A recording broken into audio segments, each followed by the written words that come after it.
Olá, meu nome é Vitor Hugo Xavier e este é o podcast da Surg Sindicato. O tema do episódio de hoje é fake news e foi uma sugestão de pauta da Gabriela de Andrea, ela que é ouvinte aqui do podcast, colega da categoria de técnico administrativos em educação da URGS. Se você tem alguma sugestão de pauta, que nem a Gabriela, para nos mandar, basta enviar um e-mail para imprensa@surgs.org.br ou um WhatsApp para 5199236703. Bom, para falar hoje sobre fake news, tema que a gente pode dizer que foi um dos protagonistas da última eleição presidencial, a gente convida o Bruno Lucci. Pronuncia assim, Bruno? Ele que é bibliotecário, formado pela URGS, com um TCC intitulado O Bibliotecário e as Fake News, atuação do profissional da informação na era da pós-verdade. O Bruno hoje é mestrando em informática pela educação no IFRS. Isso, Instituto Federal. Isso, e tu segue trabalhando, estudando o tema? Sim, hoje em dia meu tema seria as fake news e a terceira idade. Olha só. Como o idoso lida nesse ambiente de tecnologia, né? Que ele é um migrante da tecnologia, então como é que ele lida nesse ambiente? Ainda está bem no começo, eu não qualifiquei ainda, mas... Super legal, né? Bom, daqui a pouco a gente explora mais sobre isso. O Bruno também aqui com a gente. Tá a Fernanda Feltz, ela que é mestre em História pela URGS e trabalha no nosso projeto Memórias Surgas. Tudo bom, Fernanda? Tudo bem, Vitor? Bem-vindo, Bruno. Então vamos lá. Bruno, quero começar contigo no seguinte. Acho que é inegável que esse excesso de informação que existe hoje na internet, nos dispositivos de redes sociais, ele facilita, ele propaga de forma mais fácil inverdades, mentiras ou informações distorcidas, né? Quero te perguntar, por que tu acreditas que as notícias falsas, as notícias que não são reais, elas propagam de uma maneira mais veloz e mais fácil do que as notícias verdadeiras? Teve uma pesquisa ano passado que comprovou, né, que a sociedade gosta mais seria aquela fofoca, né? Eles gostam de chamativas, desculpa a redundância, mas que tenham teor ou sexual, isso eles conseguiram comprovar, ou de calúnia, difamação direto da pessoa. É uma coisa do ser humano. A notícia falsa não é de hoje, né? Só que com a internet se tornou mais fácil produzir notícia falsa. E com a bolha social, a gente consegue direcionar essas notícias. Então esse controle informacional ficou muito mais fácil e muito mais direcionado. Esse é o que eu vejo o problema atual das fake news. E desde tu chega a falar no teu TCC sobre um termo sociedade do cansaço, né? Que teria relação também com esse interesse das pessoas por esse tipo de notícia fantasiosa, podemos dizer. Essa sociedade do cansaço, agora me fugiu o nome do autor, ele é um coreano. E seria isso, a gente não se aprofunda mais. A internet, ele também traz a hiperinformação. A informação seria não ter informação. É tanta informação que a gente consome diariamente que a gente não tem nada. Então a gente não se aprofunda. E não se aprofundando, a gente continua no raso, né? E aí por isso que a gente está sempre cansado de tanta informação e a gente não vai num foco. E aí acho que ele traz isso, né? O cansaço seria isso, assim. Está sobrecarregado de notícias, né? Pois é, Fernanda, tu fez uma pesquisa, a gente conversou bastante, o Bruno comentou agora no começo sobre o fato de que realmente a mentira propagada não é de hoje, né? A gente tem aí inúmeros eventos históricos que comprovam que até de fontes oficiais que propagavam a mentira ou informações distorcidas. Tu separou pra gente aí, Fernanda? Então, na verdade, a minha pergunta hoje é uma pergunta retórica, que é qual a diferença entre as fake news e as mentiras históricas? Porque a gente tem uma série de mentiras históricas. E aí eu vou elencar algumas dessas mentiras, assim, para dar uma contextualizada na nossa história recente. Em 64, em março de 64, ou seja, às vésperas do golpe, o senador Auro de Moura Andrade declarou vago o cargo de presidente. Quer dizer, naquele momento o Jango estava no Brasil e estava ocupando o cargo. Então, essa já é uma mentira histórica bastante célebre. Em 84, quando houve um evento super importante aqui para a categoria, que foi uma greve nacional de trabalhadores da educação, os trabalhadores, na verdade, reivindicavam reajustes e reivindicavam a defesa das universidades públicas. Naquela ocasião, saiu um editorial na Zero Hora que mencionava que essa greve era uma greve de privilegiados, né? Qualquer semelhança com a atualidade talvez não seja uma mera coincidência. Essa greve era de privilegiados porque esses sujeitos, esses trabalhadores, reivindicavam melhorias desde um espaço que era muito melhor do que o espaço da educação pública. Né? Então partia de uma falsa oposição, querendo dizer que se defende a universidade pública, não se pode defender a educação básica e sem entender a complementaridade entre ambas as reivindicações. As mentiras sobre a universidade, sobre os servidores públicos, que são correntes na história contemporânea do Brasil, elas voltaram com força em 1990, foi o ano do Plano Collor, sobre o qual já inclusive falei em outros episódios. O presidente, naquele momento, usava o funcionalismo de ser a causa do déficit público, foi o momento da caça aos marajás, né, também bastante célebre. Além disso, o Collor, naquele período, foi um período em que a gente registrou níveis históricos de inflação, negava o arroxo salarial, e isso motivou novas greves, novas reivindicações da classe trabalhadora. Outro tópico importante, bastante recorrente de mentiras históricas é o suposto rombo da Previdência. Né? Em abril de 95, quando se colocava essa questão em pauta, o TCU apontou que havia superávit na Previdência ao invés de um déficit. Quer dizer, a questão volta e ela volta novamente para se defender esse rombo, hoje baseado num cálculo parcial.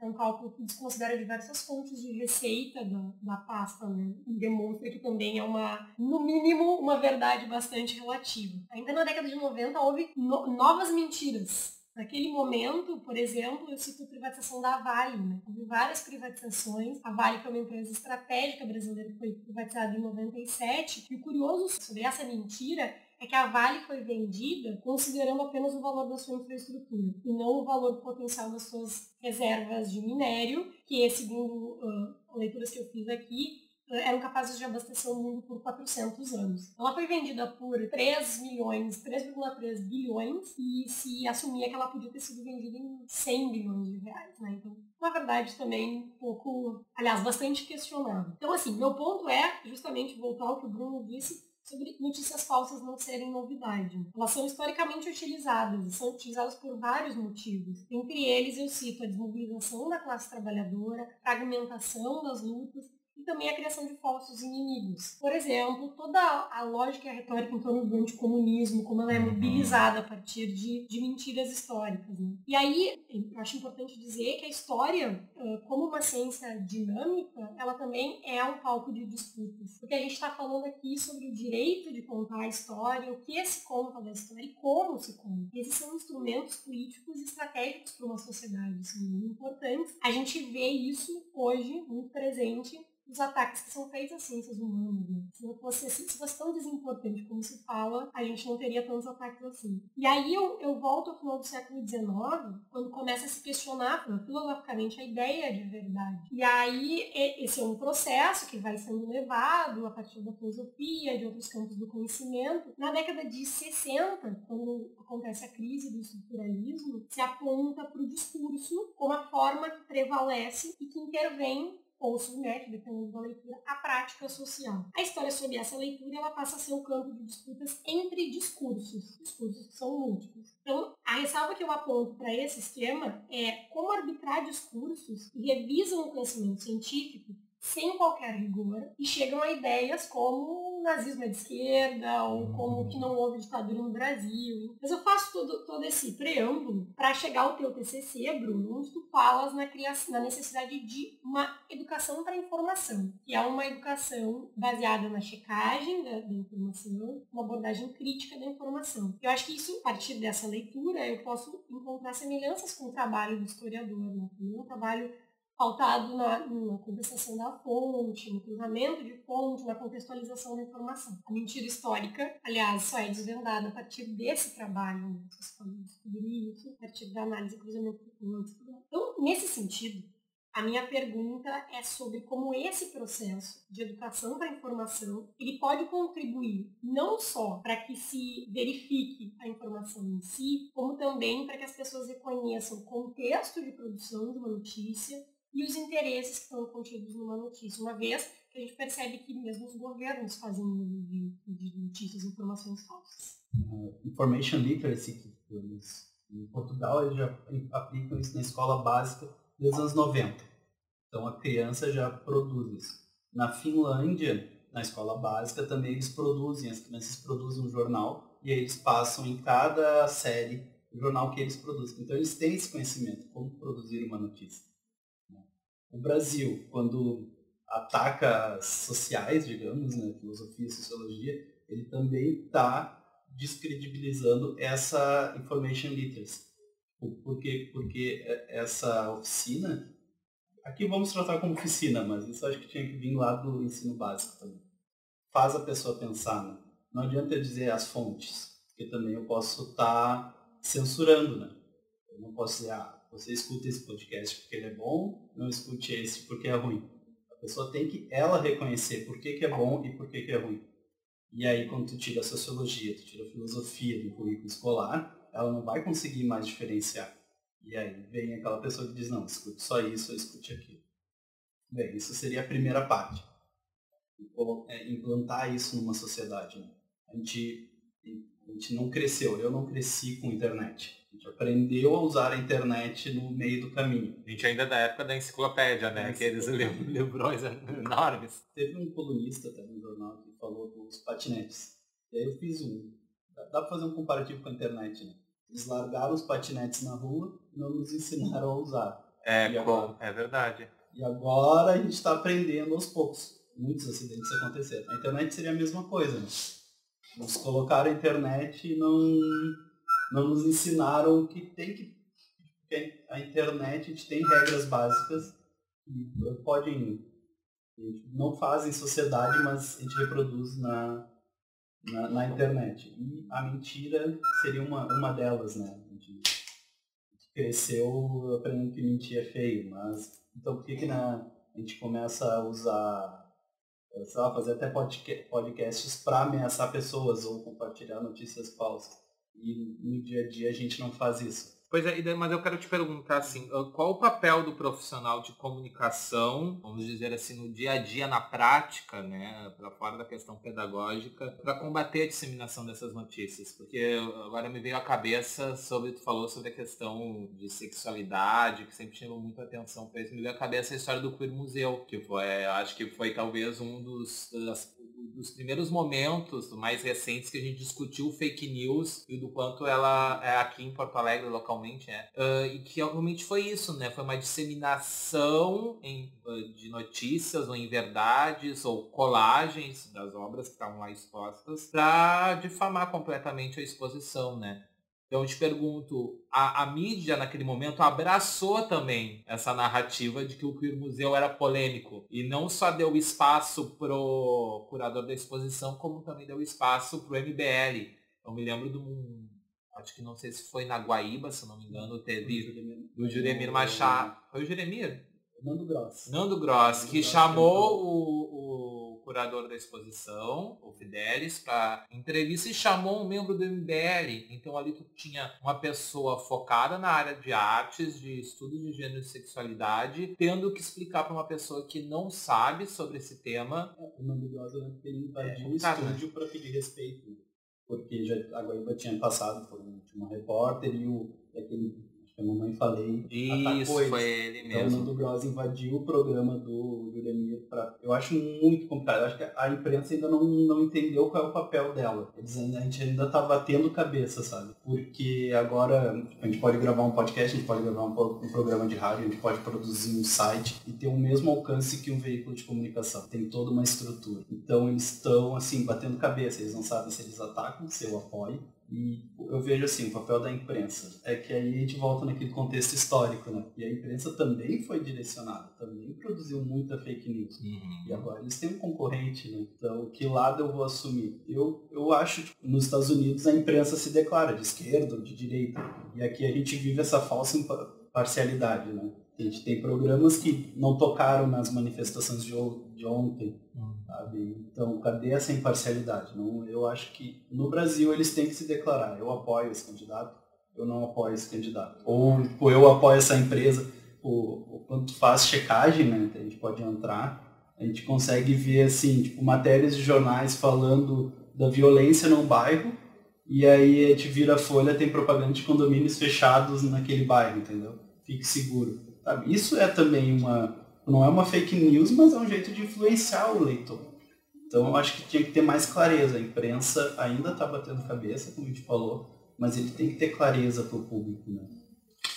Queria colocar alguma coisa, Fernanda? Não, então eu queria perguntar ao Bruno da mesma forma se é possível, porque eu acho que a gente está debatendo muito mais não sobre imparcialidade, justamente, mas sobre legitimidade. Quer dizer, é possível ser legítimo mesmo assumindo que se é parcial. Sempre se é parcial, né? Não existe conhecimento, não existe informação neutra. Então, assim, é possível um trabalho pedagógico a partir do bibliotecário. Acho que tu colocas a ideia de bibliotecário educador também, né? Que é uma ideia bastante bacana sobre o potencial que o bibliotecário tem como mediador. É possível que o bibliotecário e assim também o profissional da comunicação, eles possam atuar para que a gente consiga fazer essa distinção entre legitimidade, não legitimidade e parcialidade e imparcialidade, quer dizer, são coisas diferentes, né? Eu acho que primeiro eu queria até falar um papel do bibliotecário, da biblioteca pública, como um espaço social.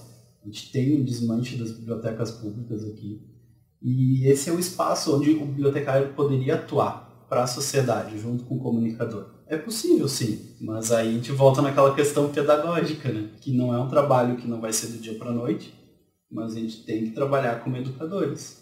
Então, eu não posso aqui dizer, tá, vamos trazer a solução mágica. Isso não existe, né? É só educação. Infelizmente, no país que a gente vive, que não valoriza a educação, o único jeito é a educação. E aí eu trago a literacia informacional, né? Que é o trabalho que já outros países, aí, o Conselho Europeu já está aplicando nas bibliotecas públicas lá. Só que a gente está ainda construindo as nossas bibliotecas públicas, né? Nós temos bibliotecas comunitárias muito fortes, mas uma biblioteca pública de referência, a gente vê bibliotecários lutando há anos para ter isso.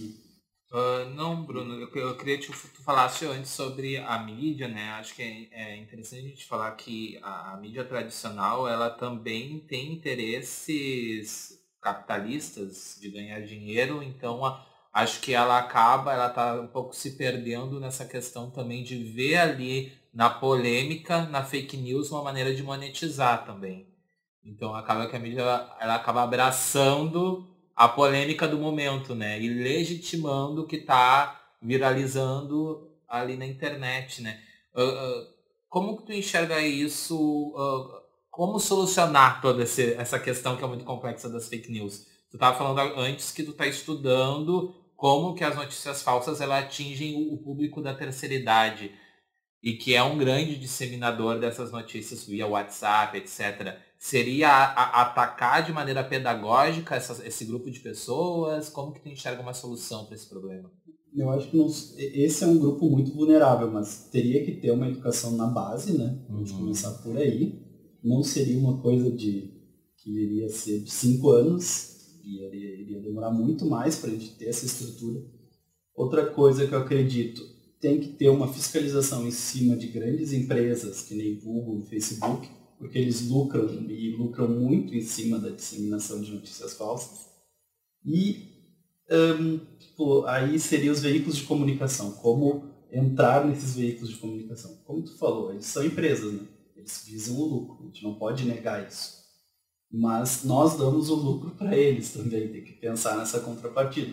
Então a população fazer um movimento contra, sabe? Tu entrar no jornal, escutar ligar a TV, escutar eles falando que é nos Trending Topics, como se isso fosse muito relevante. Eu trago de novo as manifestações que tiveram quarta-feira, né? Dia 15 de maio. Dia 15, e tinha uma hashtag que colocava o presidente no Trending Topics, né? Mas tu vai considerar um Trending Topics ou tu vai considerar o povo na rua? Sabe? Então, às vezes acaba dando o mesmo peso para uma hashtag do que para 1 milhão de pessoas na rua, né? Eu acho que é um pouco essa questão da dinâmica, do discurso e da prática, né? Justamente porque a gente está dando mais valor para a ferramenta discursiva, muitas vezes, do que porque está acontecendo na prática concreta mesmo, na realidade. E aí a gente vem com outro problema, que são os bots, né? Que é fácil tu colocar um Trending Topics, tu pode comprar esses bots, mas tu não consegue colocar 1 milhão de pessoas na rua. sabe? E aí o jornalismo chega e coloca os dois no mesmo nível, é preocupante o tipo de jornalismo que estão fazendo, né? Isso não é nem jornalismo, é um antijornalismo. Mas, como tu falou, eu não sei como a gente vai atacar eles, é complicado, assim. Porque, tipo, eu vejo pela Rede Globo que eles estão perdendo muita audiência. Isso já faz anos, eles estão atacando o streaming, né? Estão atacando o YouTube, estão atacando os podcasts, estão atacando, tipo, muito Netflix. Até por isso eles já criaram o deles. Eu acho que essa vai ser a alternativa, sabe? Mostrar para a população que tem programas de qualidade e eles têm acesso a isso. E talvez fazer a população entender e saber escolher, perceber onde tem informação real, saber filtrar, né? Que eu acho que isso que é o mais difícil. Bom, a gente já está com 22 minutos de programa, o papo vai, a gente poderia ficar uma meia hora, mais meia hora conversando. Para encerrar a conversa, uma dica de leitura, algum pesquisador ou alguém que tu queira indicar para o pessoal que curte o assunto e queira pesquisar, ler mais sobre. Eu gosto muito do que a gente citou no começo, que seria a Sociedade do Cansaço. Não vou trazer o nome dele porque ele é coreano e aí eu vou ter. Mas se vocês colocarem Sociedade do Cansaço, são livrinhos bem curtinhos, assim, ele traz a hiperinformação. Tem muita coisa sobre pós-verdade, que a gente nem conseguiu entrar no assunto, né? Porque aí a gente ia entrar na bolha informacional e como eles usam esses algoritmos para influenciar a população.